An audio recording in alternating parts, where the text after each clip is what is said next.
Hello everyone. I have worked out how to talk over PowerPoints and send it out as a video on YouTube. So this is what I'm doing. I'm hoping it might help a wee bit. I know that I sent you a message out, and hopefully you've been through this PowerPoint on OneDrive. But I'll just talk you through it. And what I'd like you to do is to try and treat it as if you're in school. So get sat down somewhere. You'll need pen and paper. I'm going to ask you to do a few things, and we'll go through this topic. As I mentioned on Show My Homework, there was a couple of topics that we didn't get onto, just because of what happened. So before you move into S4, which is going to happen in a couple of weeks, I think, I want to just go back through a couple of the sort of small topics, I suppose, that we didn't get onto. So the first one is 3.2 distribution of organisms, and this is to do.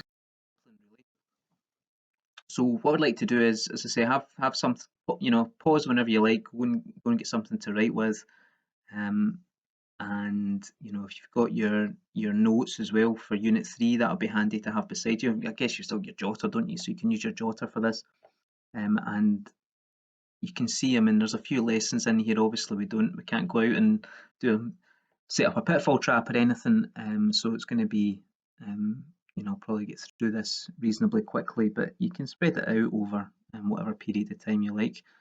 Okay, so this is what the target is in terms of learning. So give examples of biotic and abiotic factors. Describe how abiotic factors can be measured, and then outline how you could minimize possible sources of error when measuring abiotic factors. So if you remember, the previous topic we did was ecosystems, so it's all kind of ecology, the living things, the environment. So biotic factors, I'm wondering if you can remember what these are. You did cover these in S1 or S2.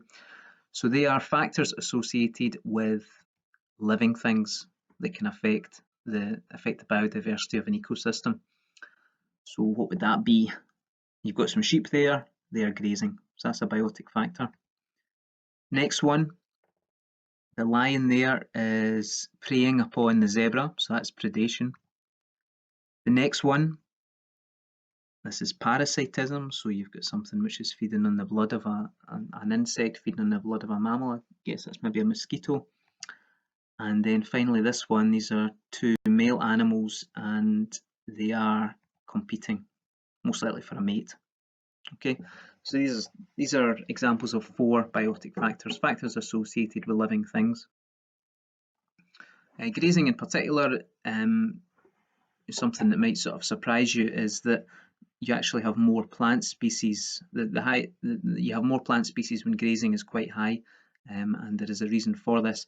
You can see that when you have kind of lower grazing, then you've got fewer plant species, and very high it's somewhere in the middle. So if it's low, then you've basically got a few species who boss it, so they outcompete others to dominate. So grasses, for example, and so on. At this time of year, you're beginning to see dandelions begin to take over. If you've got high, then those dominant species are kept in check. So that means the weaker are also able to grow. This is the kind of highest biodiversity during high grazing. If you've got very high though, if you've got an awful lot of animals on a field, then only the plants that have got adaptations to grazing are going to grow. So again, biodiversity takes a bit of... Now hopefully you can get onto Twig. So this is one of those moments where I'd like you to pause, and if you log into Glow and then go onto Twig and search for biotic factors, if you have a look at this short video, and then once you've done that, come back to this video.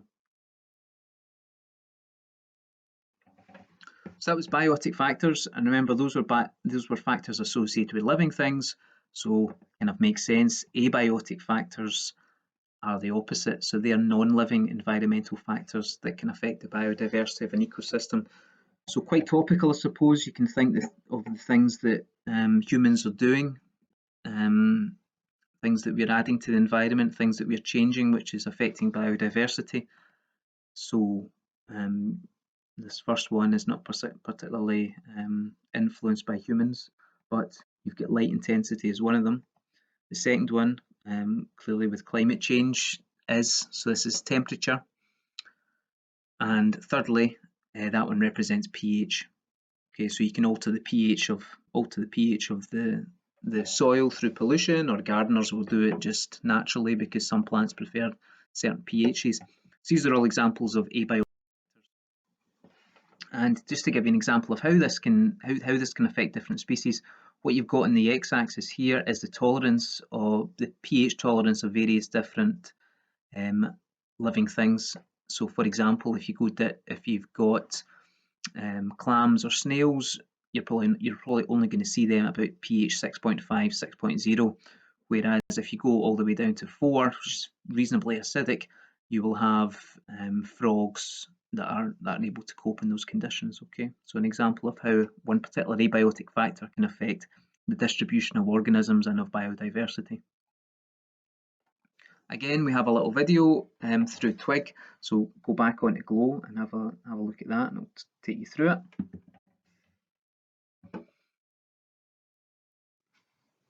Okay.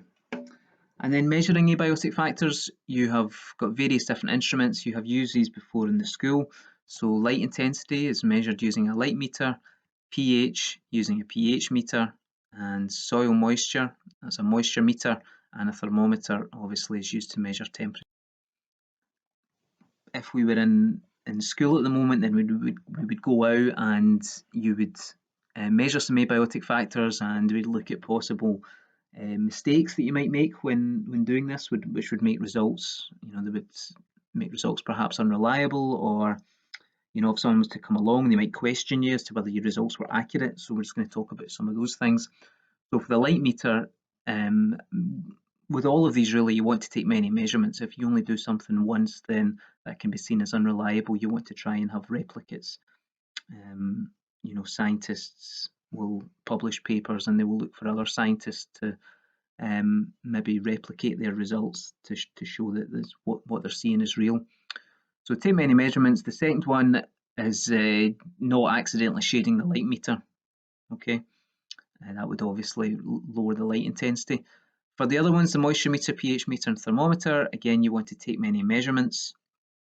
And with these ones, if you kind of visualize it, you're putting a probe into the ground for the pH and the moisture meter. You have to just make sure you clean the instrument after each sample so that you're getting your previous result is not going to affect your next one. If you take a sample in an area which is waterlogged, and then you go and take one in a drier area, then obviously you'd want to give the instrument a wipe in between. Okay, as I said, this is something we would have been going out to do in school and do meter reading. So I'll move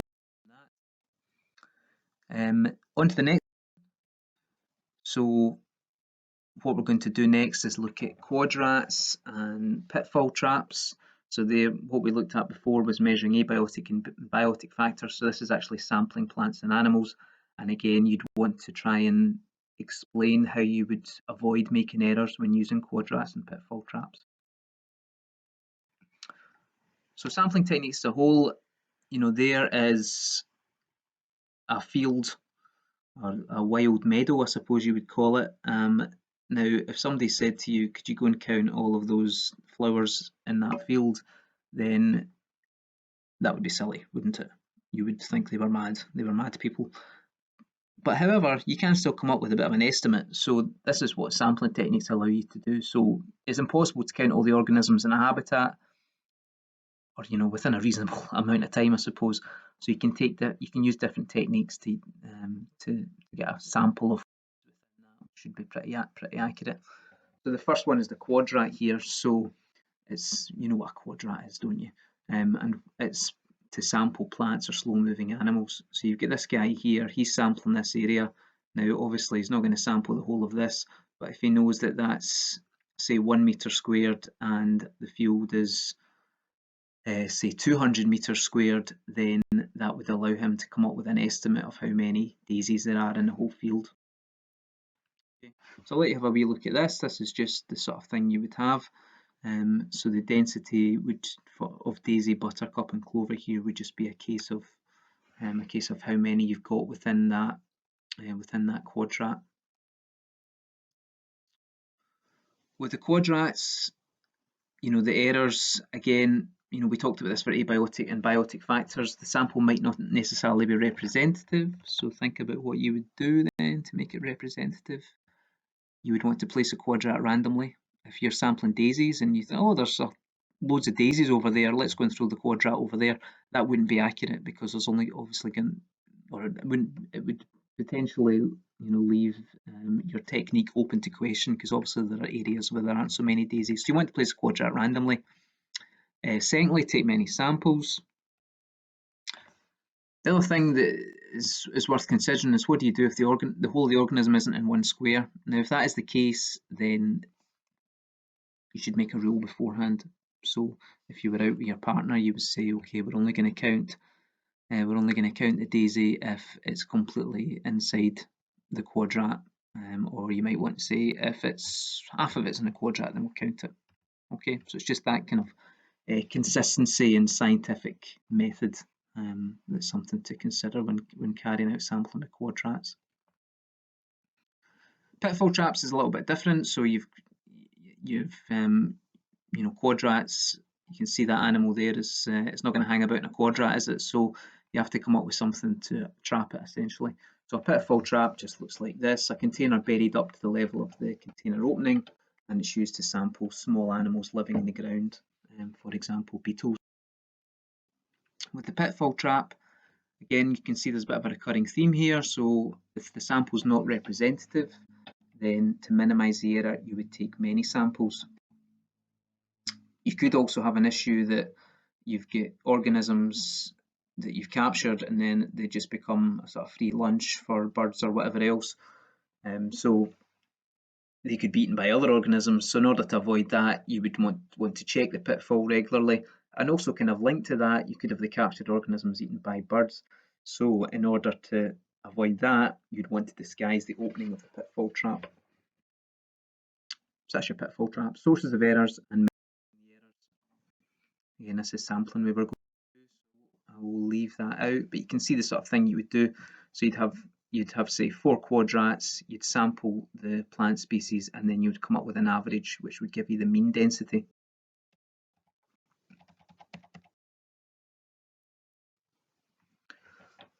Okay, hopefully you've got your pen and paper, so you can't do 2 because we've not done it, but you can have a look at the other ones. So pause just now and see if you can write down the answers for these. Okay, so number 1, errors which could happen when using a quadrat. Not representative. You might want, so in order to remedy that, take many samples, place randomly, and the second thing's about making the rule before sampling if the whole organism isn't in a square. And then the pitfall trap errors, first one, same as quadrats. Second one, organisms eaten by others in a pitfall trap, so you'd want to check regularly. And finally, the organisms eaten by birds, so you'd want to disguise a pitfall trap. The next one, if you've just done this today, you might want to take a break and come back to it, because I'm hoping that this sticks in your head, so if you leave it a wee bit of time, you can still remember. But yeah, press pause, do that, abiotic factors and biotic factors. So 1, 2, 3, 4, here's your abiotic: light intensity, temperature, pH, rainfall, and the biotic factors are grazing, predation, competition, and parasitism. So left-hand side, abiotic, this is your non-living factors, and then right-hand side, biotic, is your living factors. You can have a go at this as well. So this is how would you minimise errors when using various different instruments to measure abiotic factors. So pause and do that. So light meter errors. So in order to minimise, take many measurements. You don't want to accidentally shade the light meter. And then 11 and 12 for the moisture, pH and thermometer. Same again, take many measurements, and also with this you'd want to clean the instrument after each sample.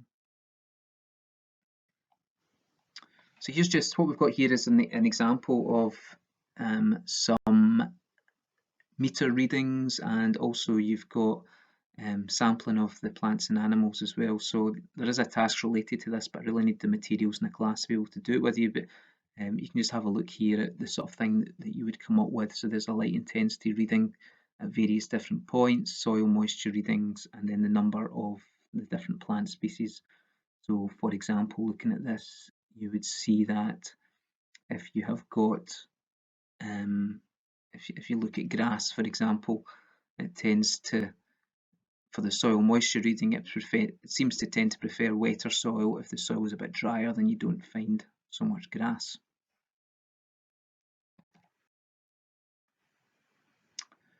You could quickly do this as well. So this is just you need a calculator for this, but you do the sampling and then you calculate an average, which you then use to apply to a whole field, which would give you an estimate. So you could have, they're not, it's just averages and multiplications. So you could have a go at that if you wanted to. So pause and then see if you can get 5, 6, and 7. So that is, first one is 8.9 times 2000, so that's 17,800.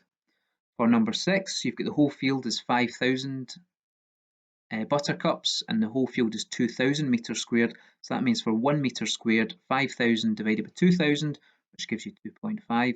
And then the last one, you've got on average 2.1 plantains per metre squared, which gives you for the whole field 2.1 times 2,000, which is 4,200.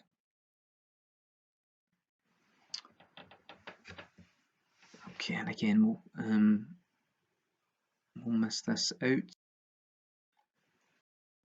Next one. So, you know, I had a couple of you before Easter holidays. You showed me some pair statement keys that you made, which was wonderful. So I'll go through what that means, and we'll also look at indicator species. Okay. So a pair statement key. What you do is you imagine you've gone out and you've done your pitfall trap and you found this organism within it. So you go back and you get your paired statement key, which might be in a book or something like that, and you use it to try and work out what you've got in front of you. So I'll take you through the first one and then I'll let you do the rest by yourself. So A, let's have a look at it. So you start off with statement number 1 and you work your way down.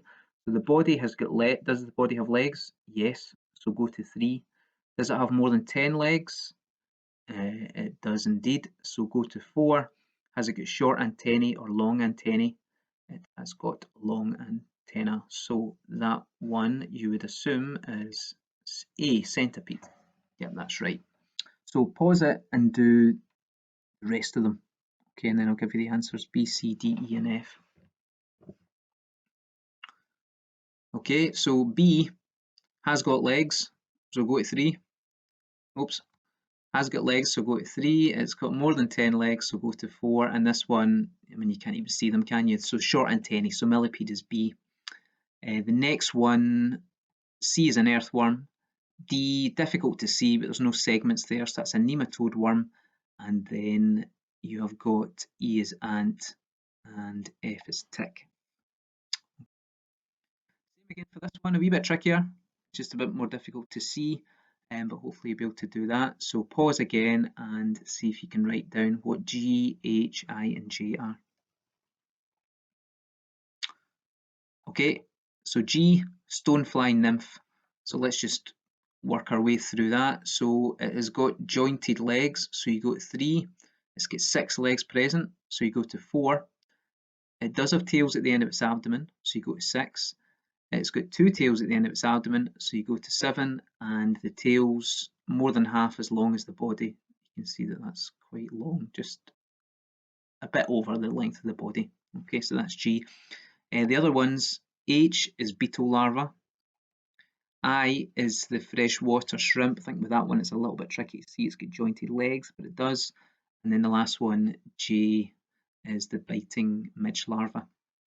Okay, set out in this sort of style here, and I'm hoping that you can.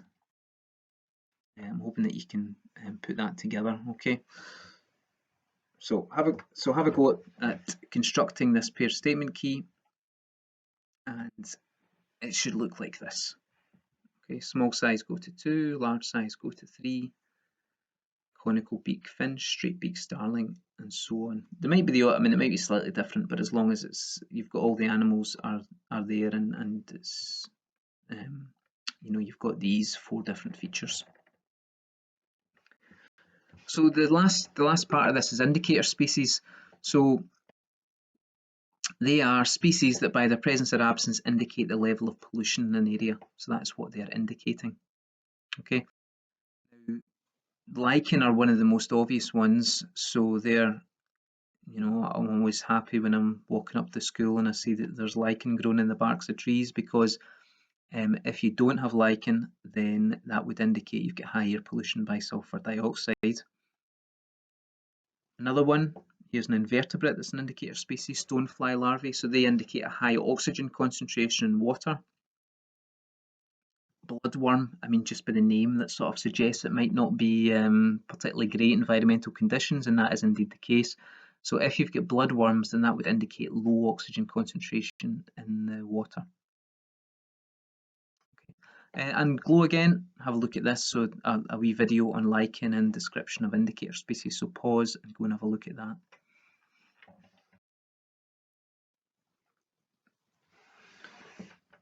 So the next thing was a little task that I think actually I was thinking maybe we could only do it in class, but no, I think we can do it here. So what I'd like to do is draw that table. No one said that to you for a while, have they? Can you draw that table, and then you're going to use the information on the next slide to fill it in. Okay, so draw that, pause, and then we'll go on to the next one. Okay, so this is what you're going to use to try and fill in your table. So you've got a factory here, crudely drawn, but anyway, and you can see that it is breaking the law. There's a lot of pollution coming out of this factory, and it's going into a river. The water is flowing down the stream, so as you get further away from the factory, then the water comes back to good quality again. Upstream of it, it's good quality, and you can see that's indicated by the pollution table on the left-hand side. So I want you to go through, have a look at this, and see if you can fill in your table of results. Once you think you have, press play again, and we'll see if you got it right. Okay, so level of oxygen when there was no water pollution, that would suggest very high oxygen levels, and the indicator species there was Stonefly larvae. When you've got low water pollution, you've got high oxygen levels, so that's caddisfly larvae. High water pollution, that would suggest low oxygen levels, and that was the bloodworm. And then very high water pollution, that would give you a very low level of oxygen, and that was just where the pollution was coming out of the factory, and in that area you found rat-tailed maggot. Not the most pleasant sounding living thing, is it? So those are your indicator species. And that's just about what is required for this wee subtopic. So the last little lesson of this is just revision, basically. So see if you can, again, I mean, if you've been doing the indicator species stuff today, then you might want to take a break and come back later on today or tomorrow or a couple of days. I don't know, you know, if you're doing anything else, you know, it depends on what you're doing for other subjects, etc.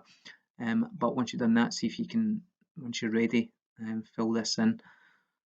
So first one, an indicator species is a species which indicates the level of one is pollution in an area. For example, if lichen are absent in a habitat, then the level of air pollution must be high. An example the other way, for the other side of things, if a bloodworm is found in a stream, then it would suggest that the oxygen level in the stream is low. Okay, so revision. Problem solving task here again. Can't really. I suppose you could do it if you look at each of these video. If you look at the slide, you can answer these questions. So I'll let you have, if you can work it, if you can pause that and see if you can. I don't know. You might have to go across 2 devices or something here, but you can see if you can. You can see if you can fill that in. So if you pause now, I'll give you the answers shortly. So here we go. So cloudiness was greatest at site 2. Is the relationship, or what is the relationship between cloudiness and bacteria numbers? Well, as cloudiness increases, the number of bacteria increases. Why is there a large number of bacteria at site 2? So it's because there's a lot of sewage.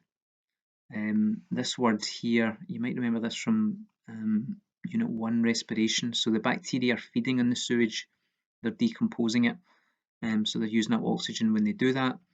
Low concentration of oxygen at site 2, again similarly, there's bacteria using up oxygen.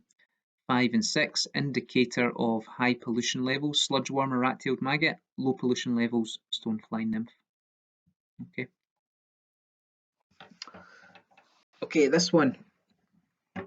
This is again just revision of the whole topic. So pause, and there are 10 mistakes in this. So I would like you to write down what the mistake is, and then beside the mistake, you can put in the correction as well. So it's all one words. So pause, and then I'll give you the answer in a minute. Okay, let's read through it, see if you've got all 10 correct. Various factors can affect organisms within an ecosystem. Competition for resources, pH, food availability, grazing and predation are biotic factors. There's a mistake in there, isn't there?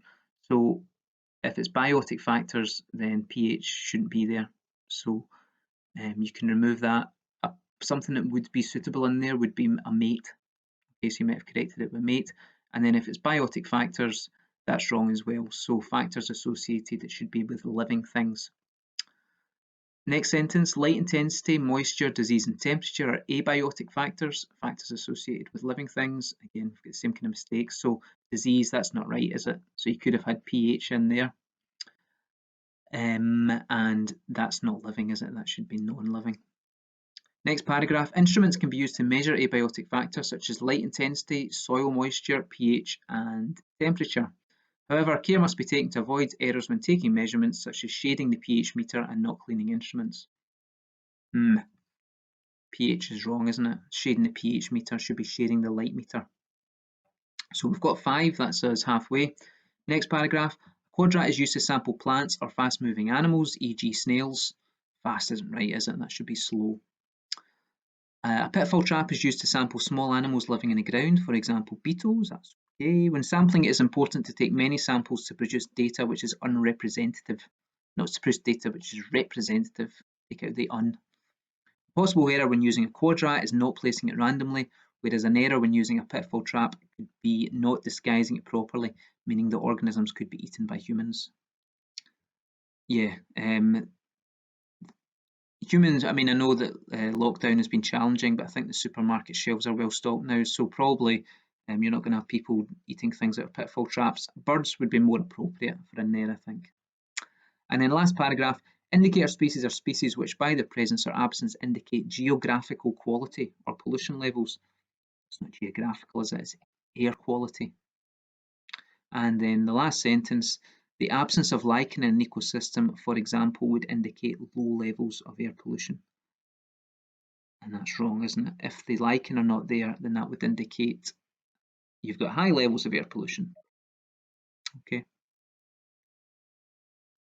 And then the very last one, here's just a wee bit of fun. See if these are all words that you've done in Unit 3 so far. So see if you can come up with, if you can unscramble the word and then put the word in a scientific sentence. Okay, right, pause, have a go at that, and then we'll have a look at each one and I'll give you an appropriate sentence. This might take you 10-15 minutes. So number 1, tummy icon, that is community. So community is all the plants and animals living in an ecosystem. 2, vine room, omnivore, a living thing which eats both plants and animals. Yes, me cost, that is ecosystem. So an ecosystem is the community, so all the plants and animals, as well as the environment, so the abiotic factors with which they interact. Xian, that wasn't very good pronunciation, but that's French for dog, isn't it? It's been a while, but I think that's French for dog. However, here it's niche. So niche is the role that an organism plays within its community. So, for example, the role of a rabbit is to eat grass and to be eaten by a fox. Species is species, so that is a group of organisms which share similar physical characteristics, and importantly, they can breed to produce fertile offspring. Topicae is abiotic. Abiotic factors, non-living factors which affect living things. Taquard, that is quadrat, so a simple square used to sample plants or slow-moving animals. Lift pile part, pitfall trap, it's used to sample organisms which live in the ground or in the leaf litter, something like that. Yerp is prey, so those are animals that are eaten by other animals. And finally, this is a good word, isn't it? Luante poop, that is population. So a population is, it's not to do with numbers in biology, you know, like the population of Scotland is 5.5 million. In biology, it is all the living things of one particular species in an area. So, you know, in the woods and largs, you might say there's a population of pheasants, there's a population of deer, there's a population of daisies. Okay. Right, that is all of this topic, and you know, I also on Show My Homework I've put out lists of past paper questions as well. So you know, you've had some questions and various things related to this as to do as we've gone through the PowerPoint. The next stage would be to have a look at those past paper questions. Okay.